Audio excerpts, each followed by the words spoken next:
Oi, gente, bem-vindos de volta ao Bruxa do Sul. Hoje eu tô aqui com um vídeo que tá atrasadíssimo, porque várias coisas aconteceram, mas finalmente chegou a hora de vocês saberem como foram as minhas leituras da Maratona Literária de Inverno, antes que o inverno acabe, né? No vídeo em que eu falei sobre as minhas leituras que eu pretendia fazer, eu falei que talvez eu lesse 6 livros ou 4, porque eu costumo querer fazer o maior desafio de todos, que no caso era ler 6 livros. Só que ultimamente eu andava numa vibe meio odeio ler, então eu tava duvidando um pouco da minha capacidade de ler tantos livros assim em 2 semanas. E no final das contas foi o que aconteceu, eu li 4 livros e todos foram incríveis, foram ótimas leituras. Teve uma delas que eu acho que me deixou um pouco mais lenta, que talvez tenha influenciado para não conseguir fazer 6, mas mesmo assim foram leituras que eu aproveitei muito e que eu quero falar delas para vocês agora. E se você tá esperando que eu leia os outros 2 livros que eu mencionei naquele vídeo, mas acabei não lendo, não se preocupa que essas leituras vêm aí também. Eu vou fazer essa resenha, então, do livro que eu menos gostei pro que eu mais gostei, mas tenho em mente que eu gostei de todos. Então, o livro que eu menos gostei, e que foi o que me deixou um pouco mais travada, porque ele era um livro mais devagar, muitos detalhes, muitas coisas, vocês já perceberam que eu talvez esteja falando dele,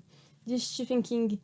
Conhecido por ser um autor muito prolixo e um autor que eu gosto muito, vocês sabem disso, viu falando dele aqui. Mas em alguns momentos, lendo a Incendiária, eu fiquei, precisava de tantos detalhes, amigo, da vida dessa pessoa, não podia um pouquinho mais rápido. Mas enfim, aqui a gente tem uma ficção científica escrita por Stephen King. Muita gente pensa que ele escreve só terror, e aqui existe também elementos de terror nesse livro, mas ele é muito mais uma ficção científica. Por que eu digo isso? Porque a gente tem explicações científicas pro que tá acontecendo aqui. A gente começa vendo um pai que tá fugindo com uma criança. Eles parecem estar fugindo de algum órgão do governo, a gente não entende muito bem direito no início, e percebemos que ambos têm poderes. O pai é capaz de manipular as pessoas, meio com o poder da mente, mas sempre que ele manipula alguém, isso tem um grande custo. Ele fica se sentindo muito mal, com bastante dor de cabeça, tontura, essas coisas. E a menina tem a capacidade de colocar fogo nas coisas. E a gente vai então ver essa história em 2 momentos. No momento em que esse pai e essa filha estão fugindo, e no momento do passado em que a gente vai conhecer o pai dela mais jovem e a mãe dela também, e entender como que a gente chegou nessa situação. Que no passado, quando eles eram ambos estudantes universitários, com pouco dinheiro, eles se candidataram para ser voluntários num experimento científico, que acabou sendo muito diferente do que eles imaginaram e mudou a vida dos dois para sempre, além de mudar também a vida da futura filha. É um livro bastante frenético nesse sentido de fuga, de ter sempre essa aceleração para não ser pego, pelo menos até mais ou menos metade do livro. E eu também gostei bastante dessa coisa do pai com a filha, desse sentimento de proteção que ela também começa a ter com relação ao pai. Uma coisa que eu acho que o Stephen King costuma gostar de trabalhar, essa questão paternal. Em alguns livros tratando como uma coisa, uma relação boa, outros livros tratando como uma relação ruim, ou no mínimo conturbada.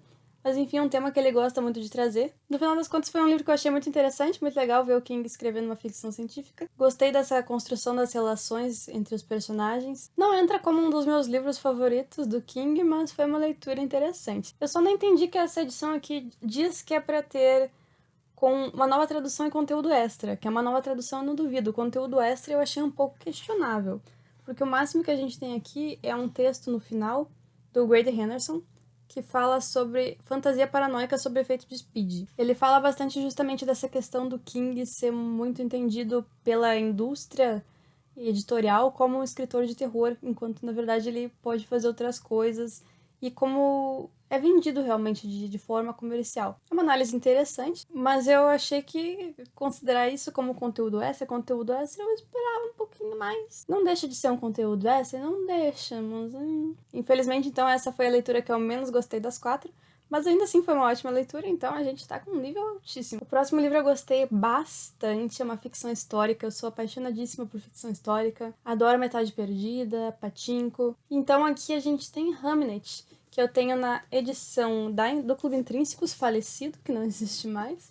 Mas aqui eu vou deixar pra vocês a imagem de como é a capa do livro, pra vocês encontrarem eles na livraria. E ele é uma reimaginação da vida de Shakespeare. Por quê? Porque a autora se interessou certa vez quando ela descobriu sobre a morte do filho de Shakespeare, que se chamava Hamlet, que curiosamente tem o mesmo nome da peça Hamlet, que eu sei, são 2 palavras diferentes, eu vou colocar as 2 escritas aqui pra vocês perceberem.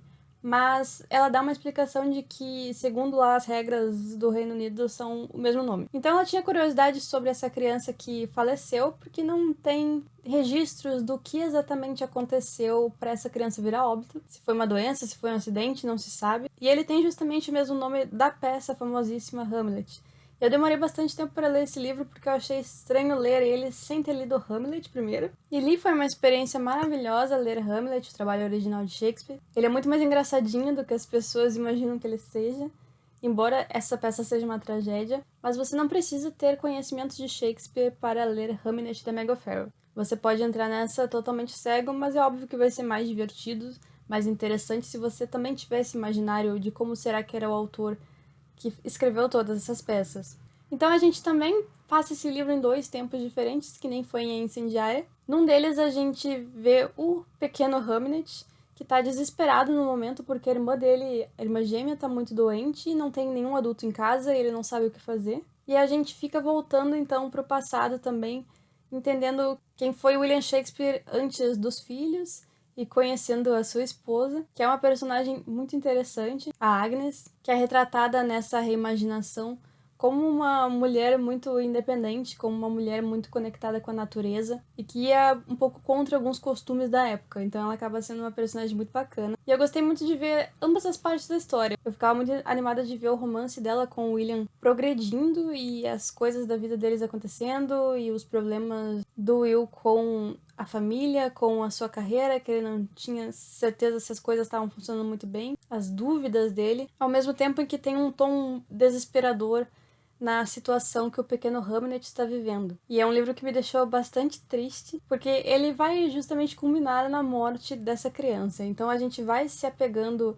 tanto à criança quanto à família, porque a gente está conhecendo a história do Will e da Agnes, mas a gente sabe que esse é um livro que reimagina justamente a morte do Hamlet. Então é um livro triste, mas ele é escrito de uma forma muito bonita, eu gostei muito da escrita, tanto nas cenas de romance quanto nas cenas dramáticas, é muito bom. Vocês sabem que isso é uma coisa que importa muito pra mim, o livro ser bem escrito. Nesse sentido, nota 10. E ele também tenta, então, trazer essa conexão de por que Shakespeare teria nomeado a peça com o nome de seu falecido filho. Então, pra você que também curte uma ficção histórica, ou pra você que é interessado na vida de Shakespeare, esse livro não é uma biografia, mas é, como eu disse, é uma reimaginação. Ou se você simplesmente quer ler um livro muito bem escrito, essa é a minha recomendação pra você. Agora, a polêmica é que eu fiquei na dúvida se eu deixava Hamlet em terceiro ou em segundo, porque embora ele tenha sido um livro com uma escrita muito impactante pra mim, o segundo livro, que eu coloquei em segundo lugar, é muito a minha cara, vocês já vão entender. E ele tá aqui não por ser uma grande obra de escrita, embora ele seja bem escrito, mas porque ele é justamente muito divertido pra mim e trouxe algumas renovações pro gênero. E esse livro é Viúva de Ferro, que é uma fantasia young adult, jovem adulto, que tá fazendo bastante sucesso. E é uma fantasia meio ficção científica também. A gente tem essa discussão do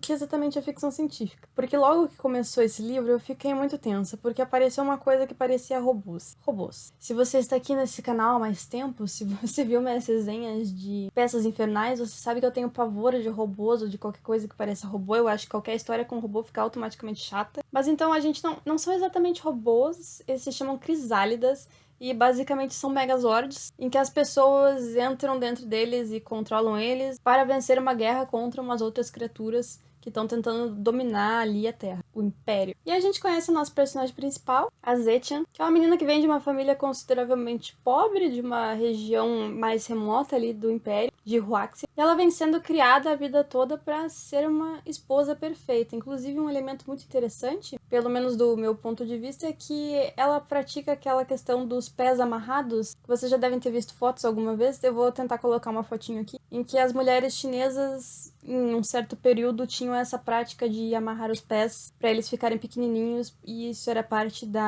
do padrão de beleza vigente e faria com que essas mulheres fossem mais desejáveis por maridos de posições mais altas. Então você que gosta dessa questão de elementos culturais asiáticos, vai ser um livro muito bacana para você. E a irmã da Zetian acabou de falecer porque ela foi oferecida para servir nessas crisálidas que fazem parte da guerra. Só que o porém dessas crisálidas, elas são controladas sempre por um homem, e ele recebe uma parceira mulher, e ambos têm uma forma de energia que é o que alimenta essa crisálida, esse Megazord, para que ele possa lutar. Só que em Huaxia, os homens têm essa energia muito mais alta do que as mulheres, ou pelo menos é o que a gente pensa. E muitas mulheres acabam morrendo, então, porque elas têm a sua energia vital, basicamente, sugada por esses Megazords. E foi assim que a irmã da Zetia morreu. E o que ela quer agora? Vingança. Adorei que ela é uma rainha vingativa, ela não tem essa coisa de, ai, quero salvar o mundo. Não, ela quer matar o cara que matou a irmã dela. Que foi o cara que tava com ela na crisálida quando a energia dela foi sugada e que é um grande guerreiro. Então, é uma história muito legal, tem muita questão de mulheres fortes nessa história, representadas pela Zetchen, principalmente. É uma história de fantasia e ficção científica bastante feminista. Algumas vezes ao longo da história eu fiquei um pouco irritada por estar explicando muito pra gente as questões de devemos lutar pelos direitos das mulheres, que é importantíssimo, mas achei que às vezes ficava um pouquinho, entendi. Existem formas de passar isso na história sem a gente ter que ficar explanando, como se fosse uma redação do Enem. Mas eu achei que o livro fez pouco isso, eu achei que ele lidou bastante bem com a questão, com essa ideia de trazer esse tema, que tá permeando a história toda, né? É uma sociedade em que mulheres são sacrificadas para que eles possam vencer essa guerra nesses Megazords. É uma sociedade em que as mulheres amarram seus pés para que estejam dentro do padrão de beleza e os homens as queiram. Então é um livro jovem adulto que vem bastante nessa onda de trazer esses temas relevantes para dentro deles, de fazer a ficção jovem adulto ter temáticas importantes, trazer coisas que dá pra gente discutir. E é claro, foi um livro divertidíssimo. Eu tava assim, virando páginas, ou passando páginas no e-book. Gostei muito dos personagens. Meu personagem favorito é um outro personagem que também comanda uma crisálida, um Megazord, que ele é conhecido por ser um assassino. Mas ele tem um nível de energia tão alta que mesmo ele sendo um assassino, o governo utiliza ele na guerra. Então foi o personagem que eu mais gostei. Tem várias batalhas, tem várias coisas muito interessantes acerca dessa energia. E você que curte uma fantasia ou uma ficção científica, esse livro é muito bacana. E vai ter continuação, quando não tenho certeza. E agora o que foi o meu livro favorito dessa maratona e que entrou para os meus favoritos da vida foi Herdeiras do Mar, que é uma ficção histórica que se baseia na Guerra do Pacífico, no momento em que o Japão havia conquistado a Coreia, a parte da China, alguns outros territórios. Estava basicamente forçando as pessoas a viverem sob uma ditadura, em que tudo era comandado pelos costumes japoneses. A gente já viu esse tema em Pachinko, que eu já trouxe aqui, mas esse livro é mais focado nas comfort women, nas mulheres de conforto, que eram basicamente meninas ou mulheres que eram sequestradas ou enganadas para que fossem parar nesses lugares, que eram como campos de concentração em que elas deveriam servir sexualmente aos soldados japoneses. Então é um tema bastante pesado, que eu já falei aqui também no vídeo que eu fiz sobre leituras da Coreia do Sul, em que eu falei da HQ Grama, que também trata do mesmo tema. Enquanto Grama a gente tem uma adaptação de uma história real para quadrinhos, aqui em Herdeiras do Mar a gente tem uma reimaginação em cima do que a gente já conhece da história. Inclusive, uma coisa que eu gostei muito desse livro é que no final dele tem uma lista de leituras de referência, que já notei várias que eu gostaria bastante de fazer, então é muito legal que ele traz pra gente esse embasamento. Então, na história, a gente conhece duas irmãs, que são Haenio, que são basicamente pescadoras que nadam até o fundo do mar para buscar os peixes. E é uma tradição milenar, a mãe delas é Haenio, tem várias mulheres ali que são também, e elas vivem nessa cultura, então, de nadadoras e pescadoras. A Hana é a mais velha e a Amy é um pouco mais nova. E certo dia, quando a mãe delas está no fundo do mar, a Hana olha pra praia e vê a Amy, que era muito pequena ainda pra ir pro fundo do mar, e percebe que um soldado japonês está se aproximando de onde a Amy tá. Mas a Amy tá escondida atrás de uma pedra. Então a Hana sai nadando bastante rápido pra chegar lá e ela não tem como se esconder do soldado, que com certeza vai ver ela. Mas ao chegar na praia, ela consegue dar um jeito de esconder a Amy, meio que convencer ela a continuar escondida bem rápido, enquanto ela vai falar com o soldado. Então esse soldado rapta ela e ela começa uma jornada justamente para esses lugares em que as mulheres estavam sendo escravizadas sexualmente. Então essa história tá acontecendo no passado e ao mesmo tempo no futuro a gente vê a Amy, já velha, tentando lidar com alguns fantasmas do passado, coisas que ela não consegue lembrar direito, ela não consegue lembrar que ela teve uma irmã, por exemplo, ou tem lembranças muito vagas, então ela vai passando por uma jornada bastante emocional, de coisas que ela nunca contou pro resto da família que aconteceram. E pra mim isso deixa a história ainda mais triste, porque a gente, desde já, não tem como ter esperança de que a Hana vá conseguir voltar pra perto da Amy.